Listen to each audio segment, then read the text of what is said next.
Iran, Israel ఈ Gulf దేశాల్లో యుద్ధ వాతావరణం ఉండడంతో భారత్లో అనేక రంగాల మీద ఎఫెక్ట్ కనిపిస్తుంది. ముఖ్యంగా ఇప్పటికే కమర్షియల్ గ్యాస్ విషయంలో ఇబ్బందులు రాగా హోటల్స్, రెస్టారెంట్లు మూతవేత రీతిగా ముందుకు వెళ్తుంది.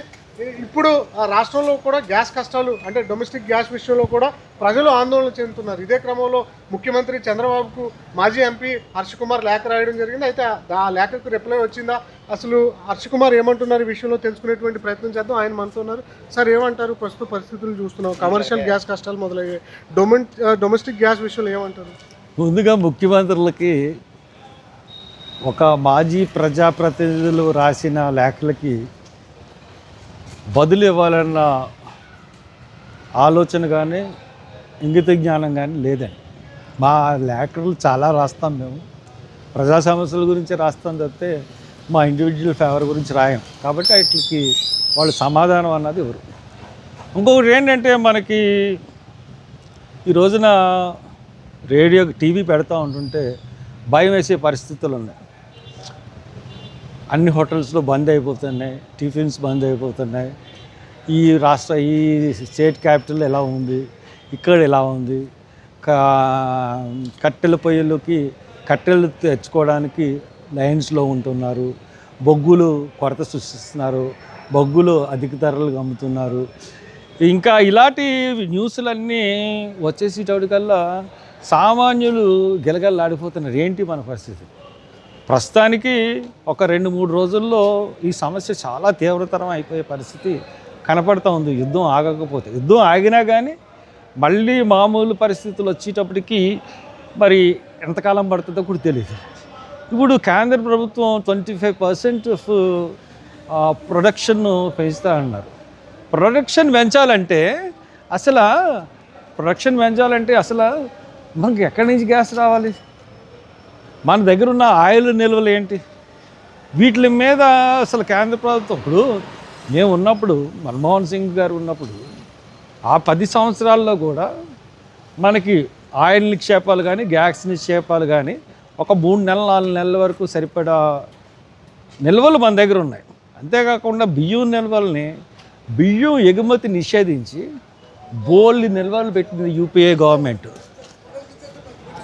కానీ దాని తర్వాత వీళ్ళ బియ్యం మీద నిషేధం ఎత్తేసారు, బియ్యం ఎగుమతి మీద. ఇప్పుడు బియ్యం ఎక్స్పోర్ట్ అయిపోతూ ఉన్నాయి. మరి ఎన్ని నిల్వలు పెట్టుకున్నారో భారతదేశంలో తెలియదు.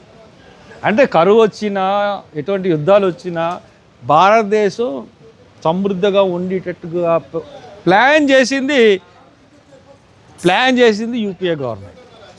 సో ఇప్పుడు వీళ్ళు ప్లాన్స్ ఏంటో తెలియదు. నేను ఒక ఆయిల్ నిక్షేపం అంటే ఒక 7 అంతస్తుల కొండ తెలిసిపెట్టారు ఒక చోట ఇండియాలో. అదంతా ఆయిల్, అటువంటి రిజర్వ్స్ చాలా ఉన్నాయి భారతదేశం. నేను ఒకదానికి వెళ్ళాను, పెట్రోలియం కమిటీలో నేను ఒక చోటకి వెళ్ళాను. ఆ ప్రాంతం నేను రివీల్ చేయను కానీ ఇప్పుడున్న పరిస్థితుల్లో, బట్ నాకు తెలుసు. కాబట్టి నేను అనేది ఏంటంటే, ఇటువంటి పరిస్థితులు అన్నీ ఉన్నాయి కాబట్టి ఇప్పుడు మన ఆంధ్రప్రదేశ్ మనం కొంత స్వార్థంగా ఆలోచించాల్సిన పరిస్థితి ఉంది. ఎందువల్లంటే మనం ఇప్పుడు దాకా నష్టపోతూ ఉన్నాం. మనకి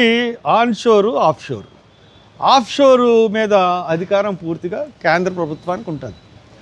ఆన్షోర్ మీద అధికారం అంతా కూడా రాష్ట్ర ప్రభుత్వానికి ఉంటుంది. ఆన్షోర్ మీద వచ్చి గ్యాస్ మీద ఆదాయం ఎంతైతే వస్తుందో దానికి రాయల్టీ కడుతుంది. కానీ కేంద్రం ఈ ప్రైస్ అంటే ప్రిఫరెన్షియల్ లేయర్ అంటే ఎవరికి ముందు గ్యాస్ వెళ్ళాలి, అందరికీ ముందు గ్యాస్ వెళ్ళాలన్న ప్రిఫరెన్షియల్ లేయర్ అన్నది కేంద్రం డిసైడ్ చేస్తుంది. దాని ప్రకారం ఏంటంటే, ఇప్పుడు ఫస్ట్ ఎరువుల కంపెనీకి వెళ్ళాలి, ఫెర్టిలైజర్స్కి వెళ్ళాలి. కాబట్టి మన దగ్గర ఆంధ్రప్రదేశ్లో ఫెర్టిలైజర్స్ కంపెనీలు లేవు. కాబట్టి ఈ గ్యాస్ అంతా రిలయన్స్ గ్యాస్ కానీ, ఆఫ్షోర్ గ్యాస్ కానీ, ఈ గెయిలు తర్వాత ఓఎన్జీసీ గ్యాస్ కానీ పైపుల ద్వారా గుజరాత్కి అక్కడికి వెళ్ళిపోతుంది. ఫెర్టిలైజర్స్ని దిగుమతి చేసుకోవచ్చు, గ్యాస్ని దిగుమతి చేసుకోవడం కష్టం. ఆయిల్ని దిగుమతి చేసుకోవచ్చు. అంటే ఆయిల్ నిక్షేపాలు ఇప్పుడు మనం 1994 నుంచి మనకి ఇక్కడ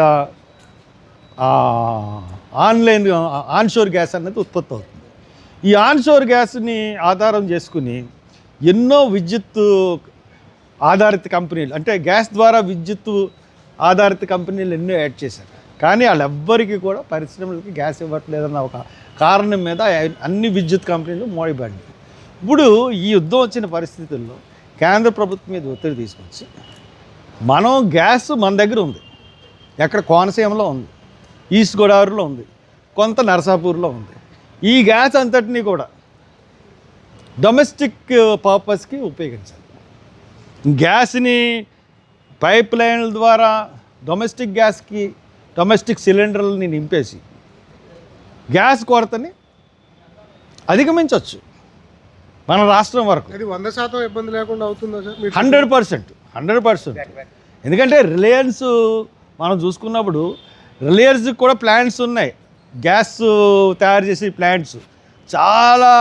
వాళ్ళు పకడ్బందీగా చాలా మన రాష్ట్రంలోనే తాళరేవులోనే ఒక రహస్య ప్రదేశంలో పెట్టారు రిలయన్స్.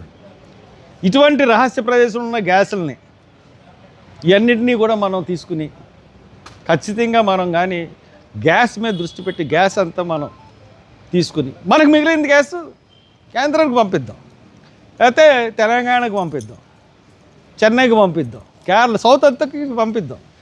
అంత గ్యాసులు ఆన్షోర్ మీద ఉన్న గ్యాసులు ఉన్నాయి కాబట్టి ఇమీడియట్గా గ్యాస్ నిల్వలన్నిటి మీద చంద్రబాబు నాయుడు గారు ముఖ్యమంత్రిగా సమీక్ష జరిపి ఆ గ్యాస్ నిల్వలన్నింటినీ, గ్యాస్ ప్రసారమవుతున్న పైపులన్నింటినీ రాష్ట్ర ప్రభుత్వ ఆధీనంలోకి తెచ్చుకొని రాష్ట్ర ప్రభుత్వం డిస్ట్రిబ్యూట్ చేయాలి గ్యాస్ని.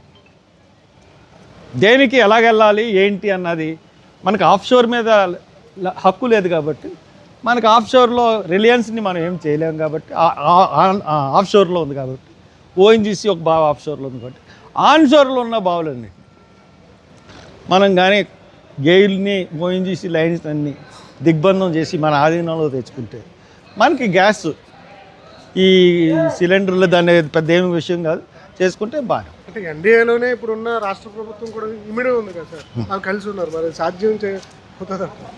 ఎన్డీఏలో ఉన్నారన్నది వీళ్ళు అంటారు కానీ వాళ్ళు ఏమైనా వీళ్ళకి చేస్తున్నారండి.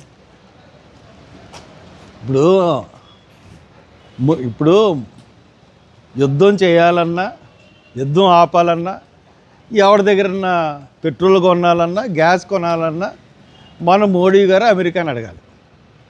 అమెరికా పర్మిషన్ ఇస్తేనే ఇవి వస్తాయి. అంతేగాని ఎన్డీఏ భాగస్వామ్యాలను అడిగి ఏం పని చేయడైనా. ఇప్పుడు రష్యా దగ్గర నుంచి పెట్రోలియం కొనాలంటే అమెరికా పర్మిషన్ ఇవ్వాలి మనకి. అమెరికా పర్మిషన్ ఇస్తేనే మనం కొనగలం, అమెరికా పర్మిషన్ ఇవ్వకపోతే కొనలేం. ఈ రోజున అమెరికా వాళ్ళు 18% మరి ఎక్కువ టారిఫ్ వేస్తున్నారు పన్నుల రూపంలో, మనం 0%కి వేస్తున్నాం. అదే అమెరికా వాళ్ళు బంగ్లాదేశ్కి 0 టారిఫ్ వేస్తున్నారు టెక్స్టైల్స్కి. వాళ్ళు చీప్గా ఉత్పత్తి చేయగలుగుతారు. అమెరికా వల్ల దేశానికి నష్టం జరుగుతుంది, అమెరికాకి దేశం అమ్మేస్తున్నాడని చెప్పినా కానీ ఎన్డీఏ భాగస్వాములు ఎవరైనా మాట్లాడారా? లేదంటే ఎన్డీఏ భాగస్వామ్యానికి ఏమైనా సిగ్గుందా? ఇప్పుడు మనకి ఖచ్చితంగా 100% మనకి మన రాష్ట్రానికి ఏం రావాలండి? ఫస్ట్ ఒప్పుకోండుకో ప్రత్యేక హోదా ఇవ్వాలి. ఈ రోజున 1914 రావాల్సింది ఈవేళ 12 సంవత్సరాలు అయింది. ప్రత్యేక హోదా మాట్లేదు. వాళ్ళు ఏదైతే దాంట్లో ఒప్పుకున్నారో విభజన ఒప్పందంలో ఏవి అమలు కావట్లేదు. అయినా రాష్ట్రం గురించి మాట్లాడే దమ్ము ధైర్యం జగన్మోహన్ రెడ్డికి లేదు, ఇటు చంద్రబాబుకి నాయుడు. ఎందుకంటే వీళ్ళ కేసులు, వీళ్ళు ఎదిరించి మాట్లాడితే వీళ్ళు గవర్నమెంట్లు ఉండవు. అటువంటి భయంలో బతుకుతున్న ముఖ్యమంత్రులు మనకు అవసరమా? కాబట్టి వీళ్ళు అడుగుతారని అనుకోను. కానీ ఇలా చేస్తే బాగుంటుంది, ఇలా చేయొచ్చు, ఇలా చేయగలం, అదే ఒక కామన్ మ్యాన్ని తీసుకొచ్చి ఆ చంద్రబాబు కూర్చున్న పీట మీద కూర్చోబెడితే ఇలాగే చేస్తాడు. రాష్ట్ర ప్రయోజనాలని ఆలోచించిన ప్రతి ఓడు కూడా ఇలాగే చేస్తాడు. ఓవరాల్గా చూస్తున్నా కదా.